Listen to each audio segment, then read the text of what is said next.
¿Y no es eso lo que todos nos preguntamos a diario? ¿Dónde está Elvis Amoroso? Ya han pasado varios días desde que se reportó la desaparición del presidente del Consejo Nacional Electoral de Venezuela y uno de los autores intelectuales y materiales de lo que fue el fraude electoral del pasado 28 de julio en el país. Pero poco a poco empiezan a saltar más detalles de dónde se cree que puede estar Elvis Amoroso y qué pudo pasar con él, o hasta qué pudo hacer el régimen dictatorial de Nicolás Maduro con él, porque es que ya se empieza a hablar que ante lo que pudo ser una posible salida de Elvis Amoroso del país para resguardarse de todo lo que está sucediendo en Venezuela, ante lo que es la presión internacional, el régimen habría optado por no permitirle su salida, porque está más que claro que lo necesitan para no lucir más débiles ante el mundo y tampoco destapar más sospechas sobre el fraude que ya está más que claro y confirmado que se realizó el pasado 28 de julio. Ante esta situación, han hablado muchos expertos en el tema como José Vicente Carrasquero, analista político que asegura que Elvis Amoroso tenía todo listo y preparado para viajar a España con su hijo, pero que desde la dictadura de Nicolás Maduro lo detuvieron. Asimismo, cuenta que aquí ya entra a jugar mucho lo que puedan hacer las fuerzas militares porque, como se sabe, muchos se han rebelado y que también pueden ser llamados a restablecer el orden político en el país con la salida de Maduro y la llegada del verdadero ganador, Edmundo González Urrutia. Es una desconfianza que ya se ve en el régimen, esa desconfianza en Elvis Amoroso, que por cierto, fíjate que Elvis Amoroso logró, cuando la Unión Europea estuvo en Venezuela, logró que le levantaran la sanción de no viajar a España. Jorge Rodríguez montó en cólera y la Unión Europea respondió quitándole la sanción también a su hermana. Porque lo que tenía en mente Elvis Amoroso era irse a España con su hijo una vez que saliera de este asunto. Entonces, el otro cuento que se está contando en Venezuela es que Elvis Amoroso había estado preparando su viaje para irse a España a quedarse con su hijo por allá. Y por supuesto eso era muy peligroso para el régimen porque el régimen necesita mantenerlo bajo control. Por eso que te dije antes, sería absolutamente lapidario que pareciera el viejo Amoroso diciendo que leyó una cuestión que le pusieron por delante. Entonces, Claro. Cuba es un elemento central en este asunto. Nosotros tenemos que saber cómo funciona este esquema cubano para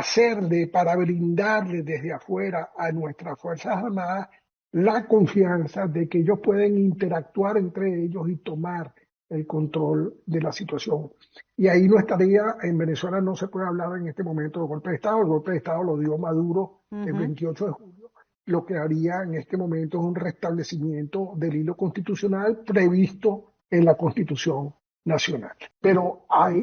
yo quiero creer que hay suficientes reservas en las Fuerzas Armadas, unas reservas que, como tú dices, quedan demostradas en la votación en contra de Maduro, que estaría dispuesta a, actuando constitucionalmente, reimponer la Constitución en Venezuela. Asimismo, siguen saliendo a la luz más detalles de lo que fue el fraude electoral del 28 de julio en los comicios presidenciales de Venezuela, porque hasta en las más recientes horas y tras una larga investigación se ha dado a conocer que la noche mientras se realizaba el conteo de votos, militares activos se percataron e hicieron el respectivo llamado porque querían acabar con la soberanía popular que había elegido en ese momento el cambio al dar como ganador a Edmundo González Urrutia.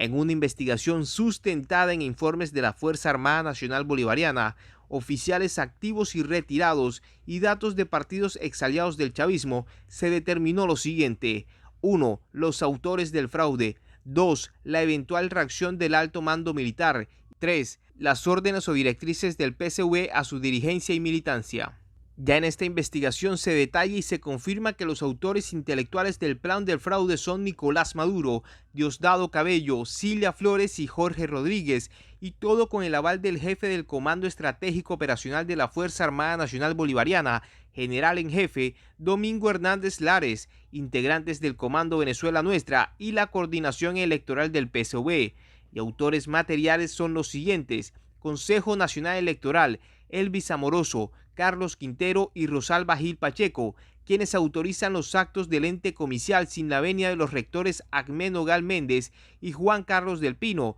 debido a su vinculación con la oposición. En esa instancia, maniobrarán junto al Consejo Nacional Electoral en paralelo, representado por funcionarios de Compañía Anónima Nacional de Teléfonos de Venezuela, responsable de la transmisión de los resultados electorales, y de la Dirección de Telecomunicaciones de PDVSA, dirigida por la ex rectora chavista Socorro Hernández. También de la Comisión Nacional de Telecomunicaciones de Venezuela, el director Jorge Eliezer Márquez Monsalve ordenó el bloqueo de páginas de noticias y verificación de información como Casafakes y de defensoras de la libertad de expresión e información como Provea y Espacio Público, 100 portales hasta la fecha. ¿Cuál es su fin? Provocar un silencio informativo en el país y actuar cual delincuentes a la sombra contra la democracia. Fuerza Armada Nacional Bolivariana. Alto Mando Militar, General en Jefe, Ejecutor de los Planes República, Vigilancia de la Jornada Comicial y de Seguridad Soberanía, Guaycaipuro, Zamora, Patria Segura y Cuadrantes de Paz,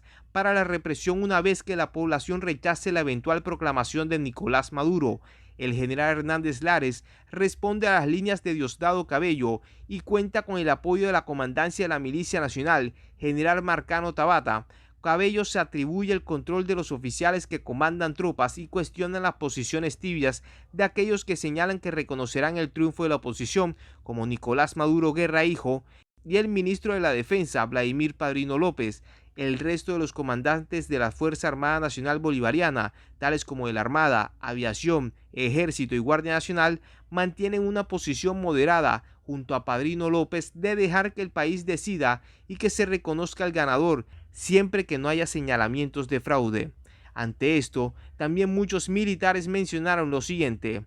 el ministro juega la institucionalidad de la Fuerza Armada Nacional Bolivariana porque sabe que internamente la mayoría de sus miembros quiere un cambio de régimen, pero también porque busca salvarse si, finalmente, se anuncia la victoria de Edmundo González. Fue lo que explicaron en su momento los oficiales. No queda duda que ya muchos integrantes del régimen dictatorial empiezan a temblar ante la gran presión internacional y porque una vez caigan los principales de la dictadura, todas esas cabezas, ellos también empiezan a caer como fichas de dominó, por lo que muchos buscan la mejor forma de zafarse de todo esto, pero ya va siendo muy tarde, porque Venezuela será libre y todos estos culpables y demás cómplices de todas las atrocidades a lo largo de los años en el país terminarán pagando muy caro el costo de lo que construyeron a lo largo de los años a base del sufrimiento de millones de venezolanos. Por ahora, nosotros nos despedimos, pero como siempre la invitación es a dejar tus reacciones ante esta nueva situación en la caja de comentarios y también a suscribirte a nuestro canal oficial y seguirnos en nuestras diferentes redes sociales para que no te pierdas ni una sola noticia y te mantengas actualizado acerca de toda la situación política y humanitaria en Venezuela, América Latina y el mundo. Elambito.com